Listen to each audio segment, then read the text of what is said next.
வந்துட்டு அதாவது ஒரு பெண்ணா வந்து நான் எப்பயுமே எல்லாம் நிறைய பேர் சொல்லுவாங்க, ஒரு பொண்ணுப்பா கல்யாணம் ஆயிடுச்சுன்னா ஹஸ்பண்ட் என்ன சொல்றாரோ அதான் கேட்கணும், நீ என்ன பெருசா சாதிக்க போற, இப்படி எல்லாம் சொல்லுவாங்க. நான் கல்யாணத்துக்கு முன்னாடி நான் சின்ன பிள்ளையா இருக்கும்போது அப்ப நான் எல்லாருக்கிட்டையும் தைரியமா சொல்லுவேன், நான் தான் எப்பயுமே நான் தான். அது என்னோட வாழ்க்கை என் ஹஸ்பண்டை வச்சு கிடையாது, என்னை வச்சுதான் இருக்கு.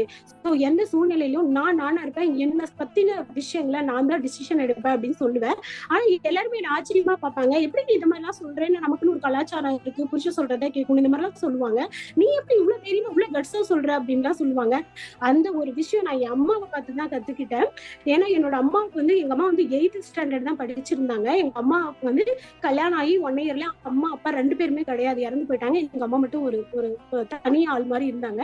பட் அவங்களோட ஹஸ்பண்ட் சரியில்லை. என்னோட அப்பா வந்து எங்களை வந்து ஒரு ராணி மாதிரி, ஒரு இளவரசி மாதிரி வச்சிருந்தாரு. ஆனா எங்க அம்மா ஒரு வேலைக்காரி மாதிரி வச்சிருந்தாரு.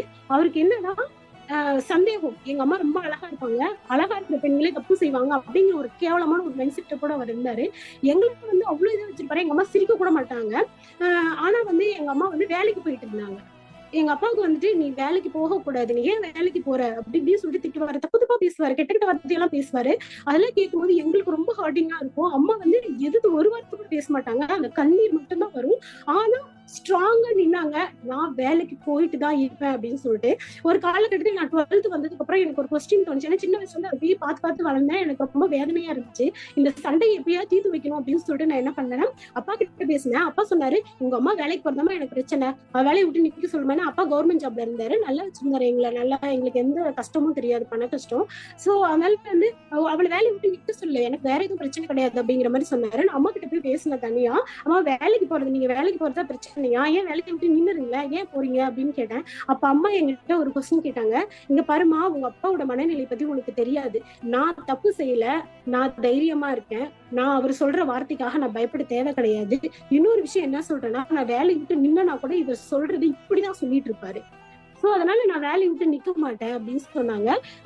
ஏன் இவ்வளவு அடம் பிடிக்கிறீங்க அப்படின்னதுக்கு அம்மா சொன்ன அந்த ஒரு வார்த்தை தான் இன்னைக்கு வரைக்கும் என் மைண்ட்ல இருக்கு. என்ன சொன்னாங்கன்னா, எங்க அம்மாவுக்கு 13 வயசுலயே கல்யாணம் பண்ணி வச்சுட்டாங்க. நாங்க 6 பேர், 4 பெண் குழந்தைங்க, 2 பசங்க. அப்ப வந்து அம்மா சொன்னாங்க என்கிட்ட, அதுவும் அப்ப நான் +2 படிக்கும் போது என் பெரிய அக்காக்கு மேரேஜ் ஆயிடுச்சு. ஒரு பொண்ணுக்கு தான் எங்க அப்பா கல்யாணம் பண்ணி வச்சிருக்காரு. அப்ப நான் அம்மா கிட்ட கேட்கிறேன், ஏமா வேலையை விடுங்களா, இவ்வளவு அடம் பிடிக்கிறீங்க அப்படின்னு சொல்லும்போது அம்மா என்கிட்ட சொன்ன வார்த்தை என்னன்னா, எனக்கு இப்ப 35 வயசு தான் ஆகுது, இன்னைக்கு சூழ்நிலையிலேயே உங்க அப்பாவால என்னை வந்து பாத்துக்க முடியல, ஒவ்வொரு நாளும் நரகத்துலதான் நான் வாழ்ந்துட்டு இருக்கேன், இன்னும் எனக்கு 60 வயசு ஆகும்போது உங்க அப்பா என்னை பாத்துக்குவாரா, எனக்கு என்ன சோர்ஸ், நான் ஒவ்வொரு பிள்ளைங்க கிட்டயும் கையேந்தி என்னால நிக்க முடியாது. சோ இன்னைக்கு நான் வேலைக்கு போனேனாதான், அவர் வந்து அது ஒரு கவர்மெண்ட் ரிலேட்டட் வேலை தான், சோ அதனால டென்ஷன் வரும் அம்மாக்கு. சோ நான் 60 வயசுக்கு மேல நான் யாரு கையும், உங்க அப்பா கையை கூட நான் எதிர்பார்க்க கூடாதுன்னு நினைக்கிறேன். சோ நான் என்னோட காசு எடுத்துக்கணும், நான் உங்களுக்கு செலவு பண்ணணும், நாளைக்கு கல்யாணம் ஆனதுக்கு அப்புறம் உங்ககிட்ட யார்கிட்டயும் நான் கையை நிக்க கூடாது, அதனால இன்னைக்கு நான் ஸ்ட்ராங்கா இதை எதுக்கு நிக்கிறேன் அப்படின்னு அம்மா சொன்னாங்க.